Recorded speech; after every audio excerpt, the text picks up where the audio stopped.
Saya rasa rekam jejak itu tidak bisa dihapus. Rekam jejak itu ada di sini. Dan saya rasa rakyat Jakarta juga bisa menilai. Dan saya setuju yang disampaikan oleh Bung Syahrin tadi. Bandingkan rekam jejak.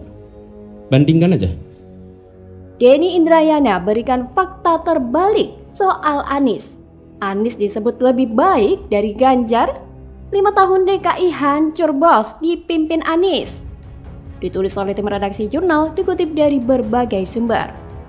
Wah, apapun yang dikerjakan di Jakarta hari ini adalah kewenangan yang hari ini ada di tangan orang yang dilantik oleh Presiden. Kalau seseorang dibandingkan dengan kesempurnaan, pasti dia tidak sempurna. Tapi bandingkan satu dengan lainnya. Rekam jejaknya, rekam gagasannya, rekam karyanya.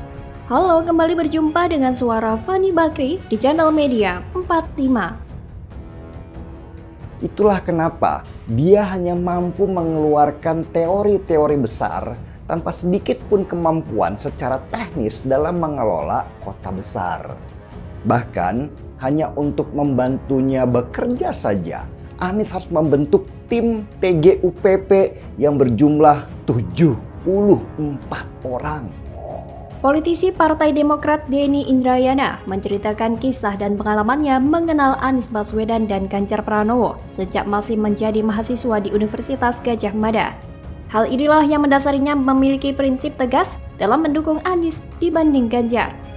Dalam penjelasannya di akun Twitter pribadinya, ex-Wamenkumham itu menyatakan lebih memilih mendukung Anies karena chemistry dan nasib yang lebih sama. Ia pun membeberkan perbedaan mendasar di antara ketiga capres yang dijagokan di 2024, yakni Anies, Ganjar, dan Prabowo Subianto. Ganjar dan Prabowo merupakan kader utama sehingga lebih mudah mendapatkan dukungan partai masing-masing, PDI Perjuangan dan Gerindra. Sedangkan perjalanan Anies Baswedan lebih menantang. Dia menunjukkan kapasitas dan integritas lebih, sehingga punya daya tawar politik di hadapan Partai Nasdem, Demokrat, dan PKS. Selain dukungan partai, Denny juga menyinggung perihal modal kampanye. Ia menyebut Ganjar dan Prabowo dibiayai oleh konglomerat, sedangkan Anies berjuang dengan berat untuk mencukupi dana kampanyenya. Atas hal itu, Denny mengaku insting politik dan hati nuraninya memilih bersanding dengan Anies yang disebutnya sebagai orang yang dizolimi untuk berjuang bersama. Meskipun surveinya di urutan nomor 3. Masa sih begitu? Bukannya sebaliknya ya? Saya melihat apa yang diungkapkan oleh Denny Indrayana bukan sebagai seorang politisi yang sebenarnya. Denny lebih condong kepada menutupi seluruh kinerja buruk Anies daripada harus dengan fair mengungkapkannya demi demokrasi. Selain itu soal dana kampanye, kok rasanya nggak mungkin ya jika Anies tidak memiliki dana kampanye? Karena Partai Nasdem sendiri yang mengakui bahwa mereka yang siap menanggung kampanye pencapresan Anies. Bahkan karena Anies majunya pres, negara ini sedang dalam incaran kelompok besar yang ingin menguasai. Begitu jagoan mereka menang pilpres, mereka bebas dan bisa pesta besar. Tapi mereka takut ketahuan, mereka tidak ingin diketahui. Mereka ingin jagoannya dipersepsikan bersih dan tidak ada yang menunggangi. Begitu menang pilpres, ujung-ujungnya bakal ketahuan. Mirip dengan skenario Pilkada DKI Jakarta. Seiring berjalannya waktu, satu persatu bau busuk mulai tercium. Kelebihan bayar, banyak proyek tak jelas dan boros. Formula E, boros artinya dermawan. Kelebihan bayar adalah dermawan. Dermawan ke siapa? Silakan tanya ke Anies saja. Dia bisa jawab, tapi mungkin tak akan mau jawab. Yang terpenting presidennya bukan Anies. Untuk saat ini, yang terlihat jelas adalah Ganjar, Prabowo, dan Anies. Komposisi mungkin bisa berubah jelang pengumuman capres dan cawapres. Tapi untuk Anies, no way. Tidak ada kompromi untuk Anies. Apa yang dia lakukan selama 5 tahun tak boleh terulang lagi. Cukup deh 5 tahun warga DKI dibodohi dan dibohongi. Jangan sampai merembes ke seluruh warga seluruh Indonesia. Selain isu politik identitas yang terjadi di 2017 mencabik-cabik persaudaraan, dan inilah dosa terbesar Anies Baswedan. Sementara itu, Anies tidak pernah mengatakan apa yang terjadi saat itu. Salah satu keliru. Keliru atau salah yang penting menang. Begitulah kira-kira.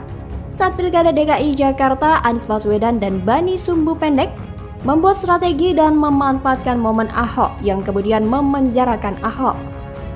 Satu hal yang membuat kita berpikir adalah harapan kelompok yang memilih Anies Baswedan saat itu adalah perubahan yang luar biasa dengan membawa panji-panji dan simbol agama sebagai dalilnya. Tapi kenyataannya berbeda. Anies Baswedan hanya pandai ngibul sambil menyusun kata-kata bukan karya seperti subjek, objek, predikat, dan keterangan waktu atau SOPK dibuat bablas. Dia hanya pandai merangkai kata. Saking pandainya, ia merusak tatanan bahasa juga. Terdengar enak di telinga, tapi mengaburkan substansi makna bahasa. Maka dari itu, apa yang diungkapkan oleh Denny Indrayana hanya sebagai upaya memperbaiki citra Anies, tidak untuk mengedukasi warga, mana pemimpin yang bagus dan mana yang tidak. Bagaimana kalau menurut Anda?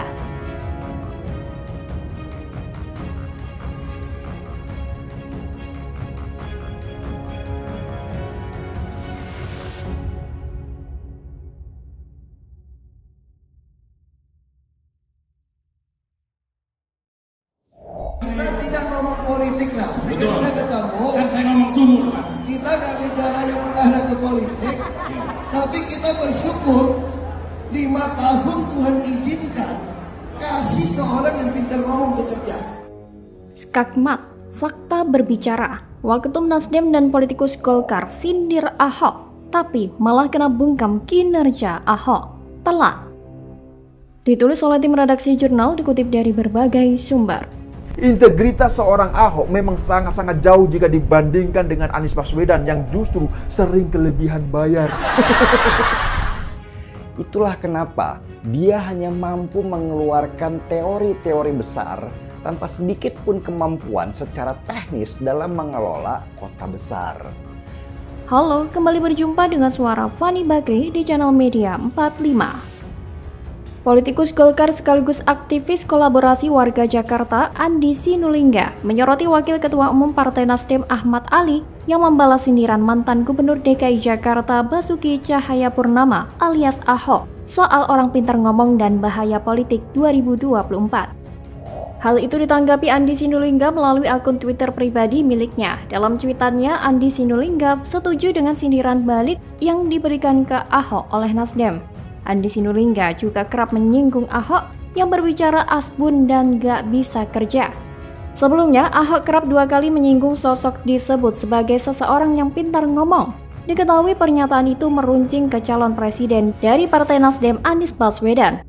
Menanggapi hal tersebut, Ahmad Ali menyindir balik terkait lebih berbahayanya orang yang asal ngomong dibandingkan orang yang pintar ngomong. Alasannya, orang yang pintar ngomong akan selalu menjaga tutur kata yang diucapkan kepada orang lain. Tapi melihat pernyataan Andi Sinulinga di atas, nampaknya tidak sesuai fakta di lapangan. Ahok justru berpihak pada semua kalangan. Selain itu, Ahok juga memikirkan cara agar dana yang diberikan kepada penerima bantuan tidak disunat oleh oknum-oknum tertentu. Seperti yang biasa kita tahu, sudah merupakan rahasia umum bahwa ada sunat menyunat. Ahok pun memikirkan bagaimana caranya agar dana tersebut tidak dikorupsi. Ahok pun kerap diterpa masalah penggusuran, sampai-sampai ia dilabeli tukang gusur. Padahal Ahok hanya menggusur pemukiman yang berada di bantaran sungai, dan hanya 1 pemukiman yang dibongkar dan tidak berhubungan dengan normalisasi sungai, yaitu Kali Jodo. Penggusuran Kali Jodo dilakukan karena banyak aktivitas buruk di sana. Selain itu, menurut Ahok, penggusuran hanya dilakukan jika sudah tersedia rumah susun sebagai tempat relokasi warga. Penggusuran dilakukan sebagai program normalisasi kali untuk mengurangi potensi banjir, dan ternyata Ahok sukses mengurangi jumlah titik banjir di Jakarta. Jadi isu-isu negatif yang dihembuskan lawan politik Ahok sebenarnya hanya tidak berdasar. Aneh memang di Indonesia ini. Masa orang dipindahkan ke tempat yang lebih baik disebut tidak memihak rakyat kecil?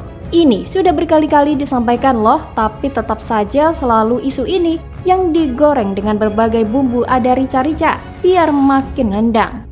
Ada yang bumbu tepung biar makin renyah. Berbeda dengan Anies, yang malah mengumbar janji-janji dengan tata kata andalannya. Salah satu janji Anies adalah menghentikan reklamasi Teluk Jakarta untuk kepentingan pemeliharaan lingkungan hidup serta perlindungan terhadap nelayan. Masyarakat pesisir dan segenap warga Jakarta yang merupakan salah satu dari 23 janji lainnya yang belum terpenuhi. Padahal dulu sudah bilang sama Ahok menghentikan reklamasi itu tidak mungkin karena sudah berjalan puluhan tahun lintas era presiden. Kalaupun bisa dihentikan, pasti sifatnya politis dan gampang diabaikan kalau ganti gubernur. Ahok sempat memperjuangkan kewajiban pengembang sebesar 15% agar bisa digunakan untuk pembangunan, entah itu rumah susun, rumah sakit, sekolah, dan lain-lain. Tapi mereka ngeyel dengan modal nalar seadanya akibat diracuni oleh janji terlampau manis dari orang yang bermulut manis. Sekarang mereka hanya bisa gigit jari, sebagian reklamasi lanjut, sedangkan kewajiban pengembang entah gimana kabarnya. Sudahlah merasa dikibuli, tak dapat apapun pula. Double combo attack. Dari sini saja sudah bisa kelihatan siapa yang kinerjanya benar-benar untuk kepentingan rakyat dan siapa yang tidak. Jadi, pernyataan pendukung Anies itulah yang asbun, yang tak mempunyai kualitas sama sekali. Bagaimana kalau menurut Anda?